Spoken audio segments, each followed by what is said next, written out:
अगर सरकार ये सोचती है कि हम लठ के दम पे या गोली के दम पे दबा देंगे तो ये सरकार की गलतफहमी है। जो आज मनोहर लाल खट्टर सरकार ने हरियाणा में गुंडागर्दी की है उसका भी हिसाब किताब होगा और समाज हिसाब किताब लेगा। और मैं आपको बता दूं कि पिछली बार से भी ज्यादा तैयारी हरियाणा के अंदर है।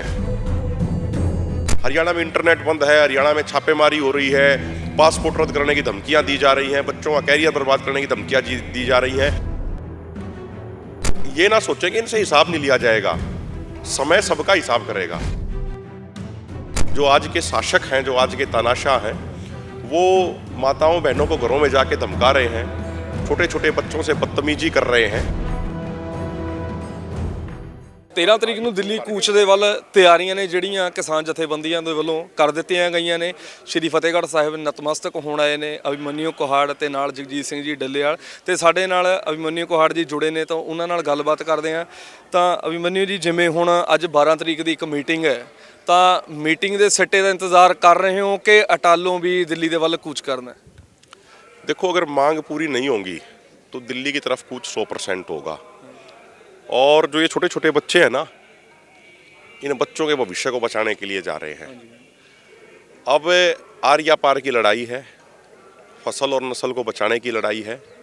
आप देख ही रहे हो कि एक तरफ सरकार बातचीत का दौर चला रही है, दूसरी तरफ सरकार जो हरियाणा में जो तानाशाही बरत रही है।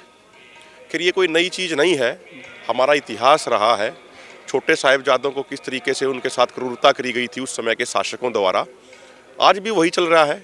जो आज के शासक हैं, जो आज के तानाशाह हैं, वो माताओं बहनों को घरों में जाके धमका रहे हैं, छोटे छोटे बच्चों से बदतमीजी कर रहे हैं।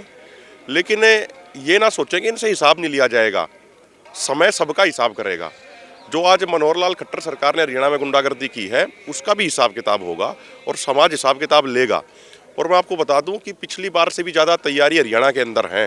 हरियाणा में इंटरनेट बंद है, हरियाणा में छापेमारी हो रही है, पासपोर्ट रद्द करने की धमकियां दी जा रही हैं, बच्चों का कैरियर बर्बाद करने की धमकियां दी जा रही हैं। लेकिन उसके बावजूद हरियाणा के एक एक गाँव में बड़ी बड़ी पंचायत हो चुकी हैं। 30 तारीख को अम्बाड़ा में, फिर कुरुक्षेत्र में, फिर 2 तारीख को फतेहाबाद में, 3 तारीख को हिसार के नारनौल में बहुत बड़ी महारैली हुई, 4 तारीख को कैथल में बड़ी रैली हुई, 7 तारीख को सिरसा में बड़ा ट्रैक्टर मार्च हुआ। तो सरकार चाहे कितना ही जोर लगा ले, अगर सरकार ये सोचती है कि हम लठ के दम पे या गोली के दम पे दबा देंगे तो ये सरकार की गलतफहमी है। हमारी कौम वो कौम है जो ना तो दबती है, ना डरती है, ना पीछे हटती है। अगर गर्दन कटानी पड़ेगी तो गर्दन कटाएंगे, लेकिन पीछे नहीं हटेंगे। उन गुरुओं का आशीर्वाद हमारे ऊपर है और उसी आशीर्वाद के भरोसे हम आगे बढ़ेंगे। आज मीटिंग है 5 बजे। मीटिंग देखिए, हम कोई भी मीटिंग हो, मीटिंग में हमेशा उम्मीद से जाना चाहिए, तो हम उम्मीद से ही जाएंगे। अगर सरकार मांगे पूरा कर देगी तो फिर तो आंदोलन करने का कोई अर्थ नहीं रहता। लेकिन यदि मांगे पूरी नहीं होंगी तो निश्चित तौर पे दिल्ली की तरफ कूच होगा। ਕੀ ਲੱਗਦਾ ਵੀ ਜੀ ਲੋਕਤੰਤਰ ਹੁੰਦੇ ਹੋਏ ਲੋਕਤੰਤਰ ਦਾ ਘਾਣ ਆ ਜਿਹੜੀ ਉਹ ਸਰਕਾਰੇ ਕਰ ਰਹੀ ਹੈ? ਕਿਉਂਕਿ ਹੁਣ ਜੇ ਸ਼ੰਭੂ ਬਾਰਡਰ ਦੀਆਂ ਤਿਆਰੀਆਂ ਦੇਖ ਲਈਏ ਤਾਂ ਸ਼ੰਭੂ ਬਾਰਡਰ ਤੇ ਕਮ ਸੇ ਕਮ 5-6 ਫੁੱਟ ਜਿਹੜੀ ਕੰਕਰੀਟ ਹੈ ਉਹ ਪਾ ਕੇ ਰੋਡ ਆ ਜਿਹੜਾ ਜਮਾਂ ਬਲੌਕ ਕਰ ਮੰਨਦੇ ਹੋ ਵੀ ਧੱਕਾ ਹੋ ਰਿਹਾ ਹੈ? देखो, कहने का लोकतंत्र है, लोकतंत्र अब हमारे देश में बचा नहीं है, ये सच्चाई है।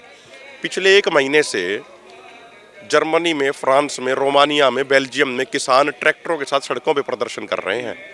लेकिन वहाँ पे तो किसी सरकार ने, किसी पुलिस ने किसानों के ऊपर एक पानी की बूंद तक नहीं डाली। लाठीचार्ज की तो बात दूर है। यहाँ पे तो ऐसा सिस्टम बना दिया गया कि जैसे पता नहीं कौन आ रहे हो। अगर यही तैयारी ये मोदी सरकार चीन के बॉर्डर पे करती तो जो हमारी कई हजार स्क्वायर किलोमीटर की ज़मीन पे चीन कब्जा कर गया वो कब्जा ना होता।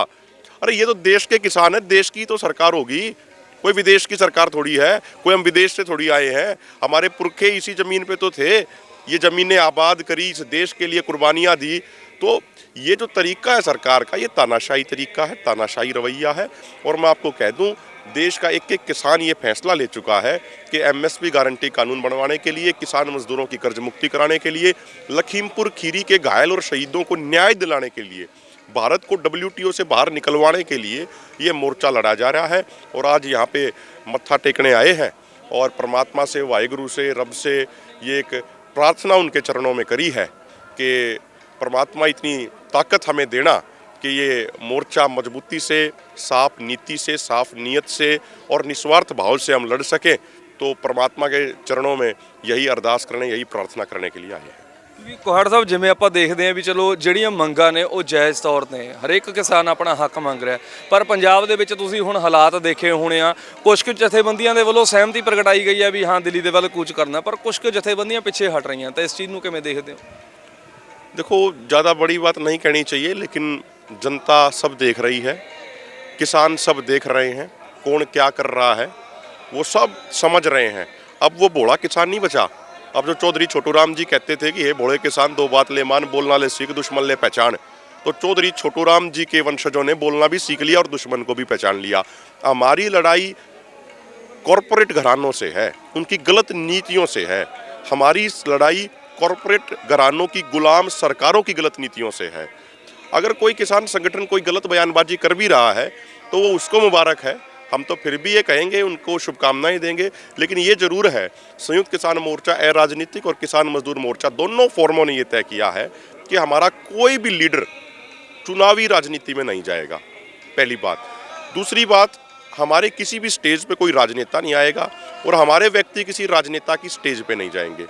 जो इन दो रूल रेगुलेशन को मानने के तैयार है उसका स्वागत है, कोई भी संगठन है। देखिए, ना तो हमें माइक चाहिए, ना हमें मंच चाहिए, हम जा रहे हैं निस्वार्थ भाव से सेवा करने के लिए। पिछली बार का आंदोलन था, आपने पूरा हरियाणा का देखा, जो हमारे संगठन के जितने भी साथी थे वो सेवा करने के लिए थे। हमें कोई माइक और मंच से प्यार नहीं है। दूसरे जो साथी हैं, अगर माइक मंच उनको चाहिए, हम सारा ही माइक मंच उनको सौंप देंगे।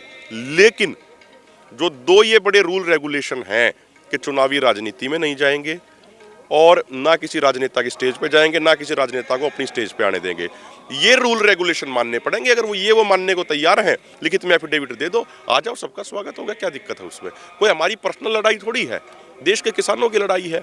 और जिस किसान नेता, जिस किसान संगठन को ये लगता है कि लखीमपुर खीरी के घायलों को, शहीदों को न्याय दिलाना जरूरी है, जिनको ये लगता है कि देश के किसानों की आत्महत्या रोकने के लिए एमएसपी का कानून जरूरी है, जिनको ये लगता है कि स्वामीनाथन आयोग की रिपोर्ट लागू करानी जरूरी है, जिनको ये लगता है कि देश के किसान मजदूरों की कर्ज माफ़ी जरूरी है, जिनको ये लगता है कि जो भूमि अधिग्रहण कानून में बदलाव किए हैं ये बदलाव सारे रद्द कराने जरूरी हैं, वो तो होंगे सड़कों पे कल।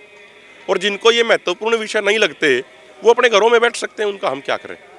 ਕੀ ਲੱਗਦਾ ਵੀ ਕੇਂਦਰ ਸਰਕਾਰ ਆਪਣੇ ਨਾਲ ਖੇਡ ਖੇਡ ਰਹੀ ਹੈ? ਜਿਵੇਂ ਸਵਾਮੀਨਾਥਨ ਦੀ ਜਿਹੜੀ ਰਿਪੋਰਟ ਹੈ ਉਹ ਤਾਂ ਕਿਸੇ ਨਾ ਕਿਸੇ ਪਾਸੇ ਲਾਗੂ ਨਹੀਂ ਕਰ ਰਹੇ ਉਹ, ਪਰ ਭਾਰਤ ਰਤਨ ਦੇ ਨਾਲ ਸਨਮਾਨ ਦਿੱਤਾ ਗਿਆ, ਇਹ ਚੀਜ਼ ਨੂੰ ਕਿਵੇਂ ਮੰਨਦੇ ਹੋ? देखो, भारत रत्न ठीक है, भारत रत्न सम्मान दिया चौधरी चरण सिंह को, डॉक्टर एम एस स्वामीनाथन को, अच्छी बात है, स्वागत होना चाहिए अच्छी बात का। लेकिन सही मायनों में उनका सम्मान तब होगा जब उनके द्वारा बनाई गई पॉलिसीज़ को वो लागू करेंगे। खाली सम्मान देने से चौधरी चरण सिंह होते या डॉक्टर एम एस स्वामीनाथन भी होते तो वो ये कहते कि भाई ये भारत रत्न मुझे बाद में दे देना, पहले जो हमारी सिफारिशें थी वो किसानों के लिए लागू कर दो, वो स्वयं ये बात कहते। लेकिन सरकार है, सरकार सोचती है बस शो पीस बना दिया, मीडिया में खबर चल जाए, उससे कुछ बात बनने वाली नहीं है। काम करना पड़ेगा, बातों से चीज़ें नहीं चलती हैं, बातों से पेट नहीं भरते। अगर बातों से पेट भरने होते तो फिर भी हम भी अपनी खेती क्यों करते? फिर तो हम भी मोदी सरकार की तरह, प्रधानमंत्री मोदी की तरह झूठ पे झूठ बोलते रहते। अब झूठ बोल बोल के अब बड़ी बड़ी बातें कहने से पेट थोड़ी भरेगा, पेट तो अन्न से ही भरेगा ना। भाई जो गेहूं पैदा करते हैं, जो जीरी पैदा करते हैं, जो दालें पैदा करते हैं, पेट तो उसी से भरेगा या बातों से भर जाएगा? तो इसी तरीके से सरकार को बातों की बजाय काम पे ध्यान देना चाहिए। ਜਿਵੇਂ ਕੌਰ ਸਾਹਿਬ ਕਹਿ ਦਈਏ ਵੀ ਹੁਣ ਪੰਜਾਬ ਦੇ ਵਿੱਚ ਪੰਜਾਬ ਸਰਕਾਰ ਦੇ ਵੱਲੋਂ ਕਿਸੇ ਵੀ ਕਿਸਾਨ ਆਗੂ ਨੂੰ ਡਿਟੇਨ ਨਹੀਂ ਕੀਤਾ ਗਿਆ, ਨਾ ਕਿਸੇ ਦੇ ਘਰ ਛਾਪੇਮਾਰੀ ਕੀਤੀ ਹੈ, ਪਰ ਹਰਿਆਣੇ ਦੇ ਵਿੱਚ ਸਾਨੂੰ ਦੇਖਣ ਨੂੰ ਮਿਲਿਆ ਕਿ ਘਰਾਂ ਦੇ ਵਿੱਚ ਛਾਪੇਮਾਰੀ ਕੀਤੀ ਜਾ ਰਹੀ ਹੈ, 3 ਦਿਨ ਲਈ ਇੰਟਰਨੈਟ ਸੇਵਾਵਾਂ ਬੰਦ ਨੇ। ਇਹ ਕੀ ਕਾਰਨ ਹੋ ਗਿਆ ਵੀ ਜਿਹੜੀ ਹਰਿਆਣਾ ਸਰਕਾਰ ਆ ਉਹ ਕੇਂਦਰ ਦੇ ਨਾਲ ਮਿਲ ਰਹੀ ਹੈ? नहीं, पर वहाँ भी हरियाणा में भी बीजेपी की सरकार है, केंद्र में भी बीजेपी की सरकार है, तो हरियाणा की सरकार तो कोई अपने अनुसार थोड़ी चलती है। जो ऊपर से प्रधानमंत्री मोदी का, गृह मंत्री अमित शाह का जो आदेश आ गया उनको तो पालन करना होता है। इनकी खुद की तो कोई सिस्टम है ही नहीं इनका, ये अपने अनुसार थोड़ी चलते हैं। ये तो ऊपर से जो आदेश आते हैं उनके अनुसार ये चलते हैं। तो ऊपर से इनको गृह मंत्री का, प्रधानमंत्री का जो आदेश आया होगा उस आदेश के अनुसार इन्होंने कार्य किए हैं। तो कोई बात नहीं है, सब चीज़ों का जवाब दिया जाएगा, वक्त आएगा हर चीज़ का, सबका जवाब देंगे, शांतिपूर्ण तरीके से जवाब देंगे, मनोहर लाल खट्टर को भी जवाब देंगे, वहाँ के प्रशासन को भी जवाब देंगे, लेकिन देंगे शांतिपूर्ण तरीके से। ये बात है कि हम अपनी तरफ से कोई हिंसा नहीं करेंगे। ਠੀਕ ਹੈ ਜੀ, ਧੰਨਵਾਦ ਕੋਹੜ ਸਾਹਿਬ। ਤੇ ਸ਼੍ਰੀ ਫਤਿਹਗੜ੍ਹ ਸਾਹਿਬ ਦੀ ਧਰਤੀ ਦੇ ਨਤਮਸਤਕ ਹੋਣ ਦੇ ਲਈ ਅਭਿਮਨਿਊ ਕੋਹਾੜ ਆਏ ਸੀਗੇ ਤਾਂ ਉਹਨਾਂ ਦੇ ਵੱਲੋਂ ਤਾਂ ਤਿਆਰੀਆਂ ਪੂਰੀਆਂ ਕਰ ਦਿੱਤੀਆਂ ਗਈਆਂ ਨੇ। ਹਲੇ ਮੀਟਿੰਗਾਂ ਦੇਖੀ ਜਾਊਗੀ ਵੀ ਉਸ ਦੇ ਵਿੱਚ ਕੀ ਬਣਦਾ ਕੀ ਨਹੀਂ, ਪਰ ਕਿਸਾਨਾਂ ਦੇ ਵੱਲੋਂ ਹੁਣ ਪੂਰੀਆਂ ਤਿਆਰੀਆਂ ਨੇ ਤੇ ਕਿਸਾਨਾਂ ਦਾ ਇਹ ਵੀ ਕਹਿਣਾ ਕਿ ਸ਼ਾਂਤਮਈ ਢੰਗ ਦੇ ਨਾਲ ਹੀ ਦਿੱਲੀ ਦੇ ਵੱਲ ਕੂਚ ਕਰਨਾ ਹੈ।